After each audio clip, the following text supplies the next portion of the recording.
Payg'ambar atrofidagi kishilar. Xolid Muhammad Xolid. Tarjimon Zayniddin Sadriddin o'g'li Eshonqulov. Huzayfa ibn Yamon. Nifoqning dushmani, mardlikning do'sti. Madoyin ahli o'zlari uchun mo'minlar amiri Umar ibn Xattob raziyallohu anhu tanlab jo'natgan yangi valini kutib olishga to'p-to'p bo'lib chiqar ekan, qalblarini bu ulug' sahobiyni tezroq ko'rish ishtiyoqi chulg'ab olgan edi.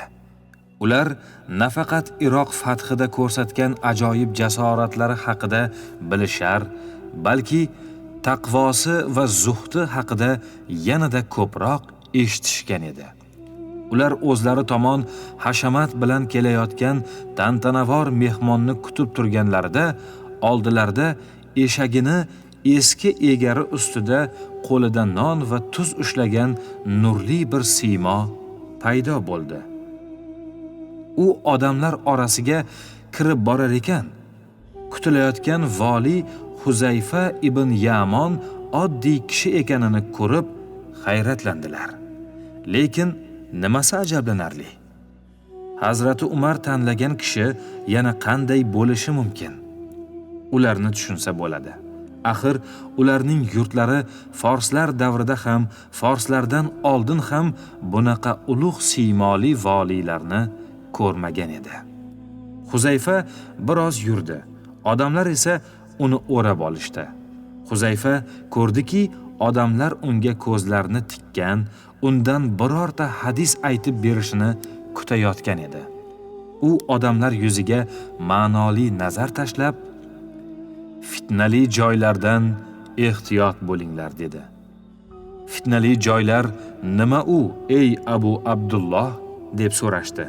Huzayfa, u amirlar eshigi bo'lib, sizlardan biringiz amir yoki valining huzuriga kiradigan va uni yolg'ondakam tasdiqlaydigan, aslida yo'q sifat bilan uni maqtaydi dedi. Bu shunday muqaddima ediki, u qanchalik kutilmagan holatda aytilgan bo'lmasin, shu darajada yorqin ham edi. Huzayfa ibn Yamon tabiatan toza inson bo'lib tug'ilgan edi. U munofiqlikni qattiq yomon ko'rardi. Akasi Saffon va otasi Yamon bilan birga Rasululloh alayhissalomning huzurlariga kelib, uchovlari islomni qabul qilishgan edi.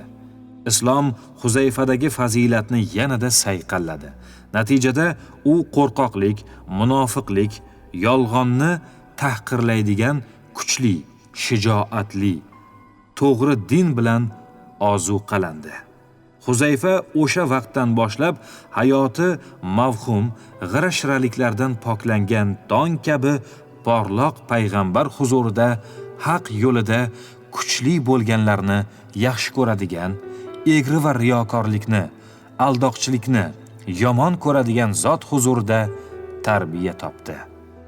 Mana shu din yo'lida Rasululloh alayhissalom qo'lida boshqa sahobalardan farqli ravishda Huzayfadan talab qilinadigan xizmatlar ichida uning aynan shu xususiyatlari alohida ko'zga tashlanardi.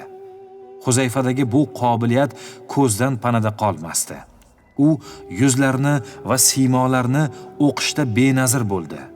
Bir qarashda odamlarning yuzlaridan kimligini bilar, ularning ichida ne borligini qiynalmay ilg'ab olar edi. U bu borada risoladagidek maqomga yetdi. Hatto farosatda tengi yo'q Umar roziyallohu anhu ham vazifa yuklash uchun kishilarni tanlashda va notanishlarni yaxshilab tanib olishda uning ra'yi bilan ish tutar edi. Huzayfa ibn Yamon roziyallohu anhuga berilgan bu farosat uni shu darajaga ko'tardiki, bu hayotda yaxshilik uni tanlagan insonga ochiq oydin ko'rinishni, yomonlik esa maxfiy bo'lib, mulohazali inson uning qayerdan kelishi to'g'risida o'rganishi kerakligini idrok qilardi. Shu tarzda Huzayfa yomonlik va yomonlarni, nifoq va munofiqlarni o'rganishda shijoat ko'rsatib, odamlar Rasulullohdan yaxshilik haqida so'rashardi. Men esa u zotdan menga maxfiy kirib olishidan qo'rqib yomonlik haqida so'rar edim. Men dedim: Ey Allohning elchisi, biz johiliyatda va yomonlikda edik. Alloh bizga mana bu yaxshilikni keltirdi. Ushbu yaxshilikdan keyin ham yomonlik bormi? Ha, dedilar. Ana shu yomonlikdan keyin ham yaxshilik bormi? So'radim men. Ha, uning tutuni bor, dedilar. Uning tutuni nima? U bir qavm bo'lib, sunnatimdan boshqa yo'lni tutib, hidoyatimdan boshqa yo'lga yuradilar. Ana shu yaxshilikdan keyin ham yomonlik bormi? Ha, bor. Jahannam eshiklaridagi da'vatchilar. Ey Allohning elchisi, agar ularning zamoniga yetsam, nima qilishimni buyurasiz?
bilan inkor qilib, qo'li va tilini tiyganlar bo'ladi. Ular haqni ikki sho'basini tark qilganlardir. Ular orasida na qalbi, na qo'li va na tili bilan inkor etmaydiganlar ham bo'ladi. Ana o'shalar tiriklarning o'ligidir.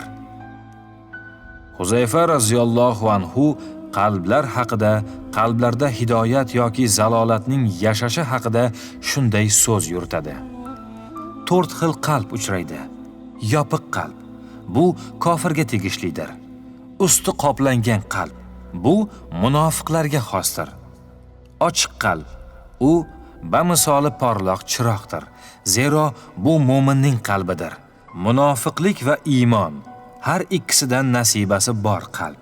Iymon xuddi daraxt kabidirki, pokiza suv uni voyaga yetkazadi. Nifoq esa yaraga o'xshaydi. Uni yiring va qon uzaytiradi. Qaysi biri g'olib kelsa, o'sha uning qalbida hukmron bo'ladi.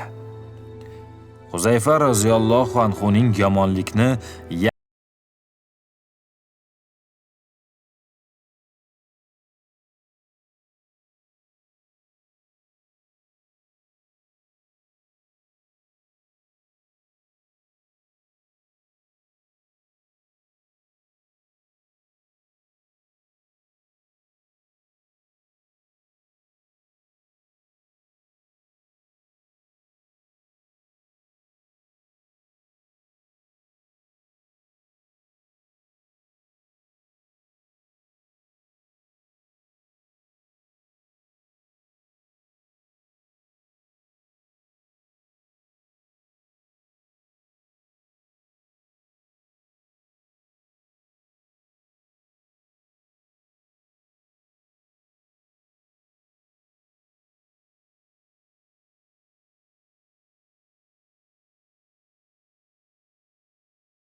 yotildi. Jasorat bilan o'z vazifalarini ado etishga kirishdi. Jang tugagach, bu xabar Rasululloh alayhissalomga yetib bordi. Shunda u zot Huzayfa radhiyallohu anhu ning otasi Husayl ibn Jobir radhiyallohning xunini to'lashga amr qildilar. Lekin Huzayfa bu holni ma'zur tutdi va xun haqini musulmonlarga sadaqa qildi. Bu bilan u zotning unga mehr muhabbatlari yanada ziyoda bo'ldi. Huzayfa radhiyallohu anhu ning iymoni va sadoqati ojizlikni, zaiflikni tan olmaydi. Hatto qiyinchilikka ham taslim bo'lmaydi.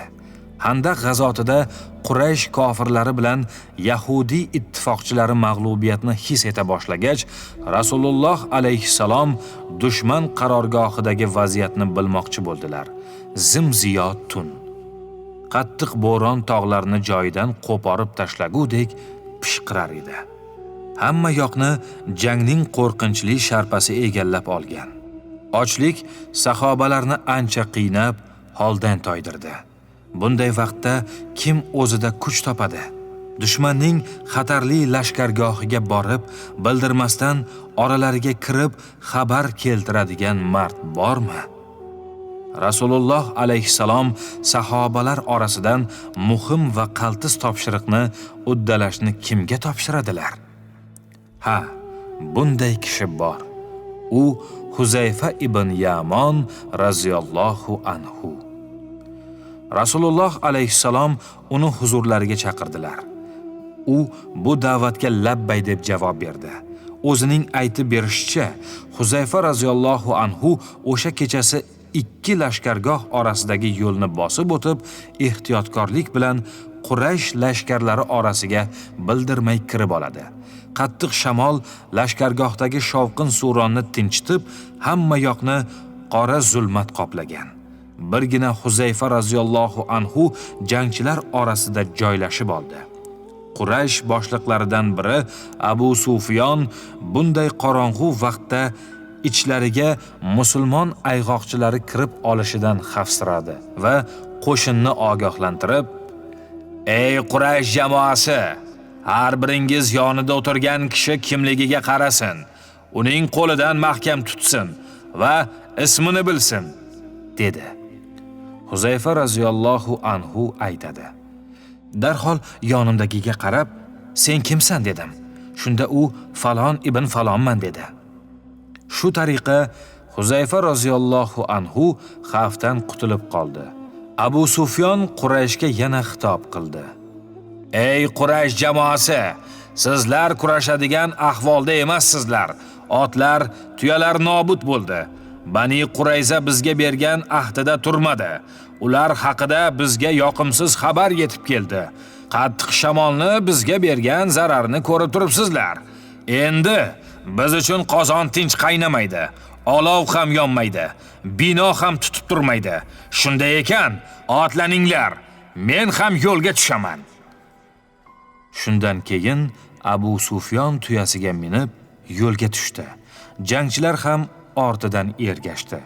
Huzayfa aytadi: "Agar Rasululloh alayhissalomning menga hech narsa qilmasdan qaytib kel degan amrlari bo'lmaganida, uni bitta o'q bilan tinchitgan bo'lardim."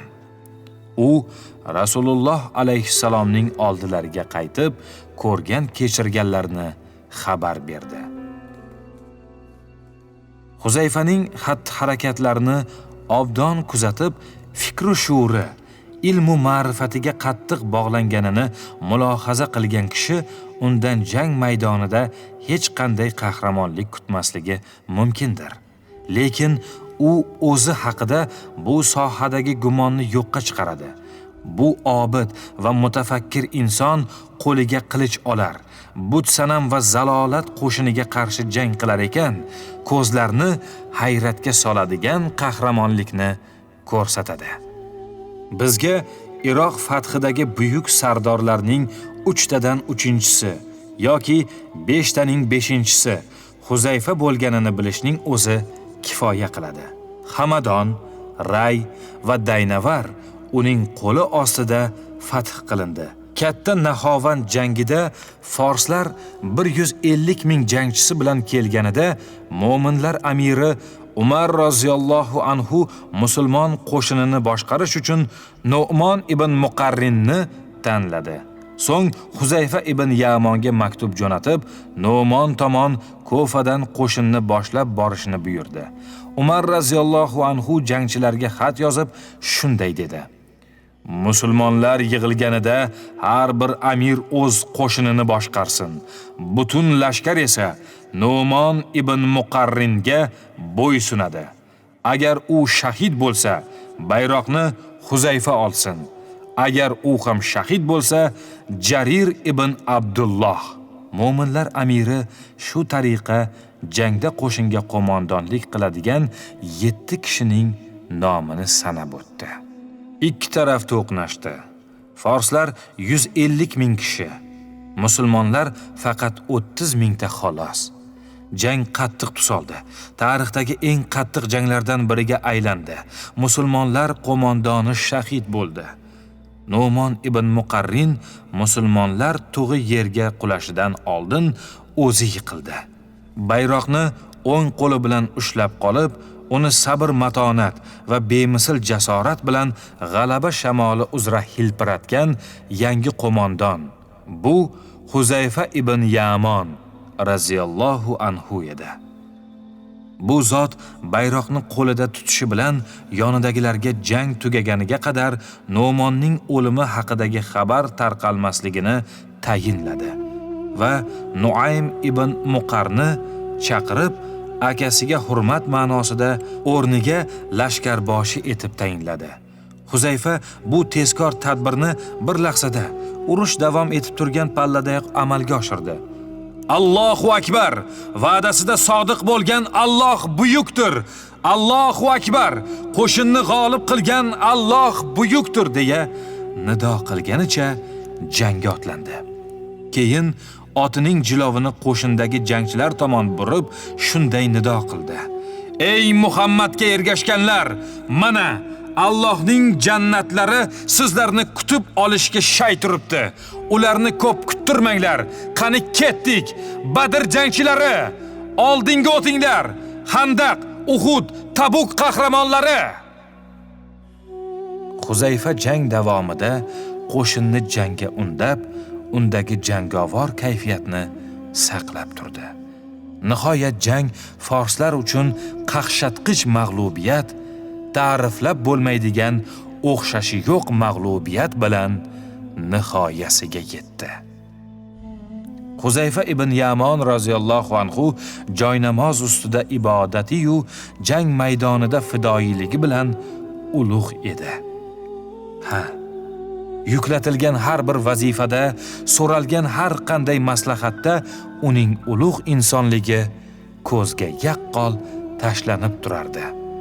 Madoyin iqlimi musulmonlarga anchagina aziyat yetkazganidan so'ng Sa'd ibn Abu Waqqos raziyallohu anhu bilan musulmonlar birgalikda Kufaga ko'chib, o'sha yerda qo'nim topgan edilar. Umar roziyallohu anhu Sa'dga maktub yo'llab, eng munosib yerni tanlab, musulmonlarni o'sha yerga olib o'tish haqida buyurgan edi. O'shanda munosib joyni tanlash kimga topshirildi deysiz? Huzayfa ibn Yamon raziyallohu anhuga. U Salmon ibn Ziyodni o'zi bilan olib, musulmonlar uchun munosib joy qidirdi. Kufa yeriga yetib borganida Huzayfa u yerdan musulmonlar uchun sihat va ofiyat ilojini topdi va sherigiga manzil shu yer bo'ladi, inshaalloh dedi. Vaholanki Kufa toshloq, qumloq va quruq yer edi. Shu tariqa Kufa shahriga asos solindi va bunyodkorlik qo'li uni obod shaharga aylantirdi. Musulmonlar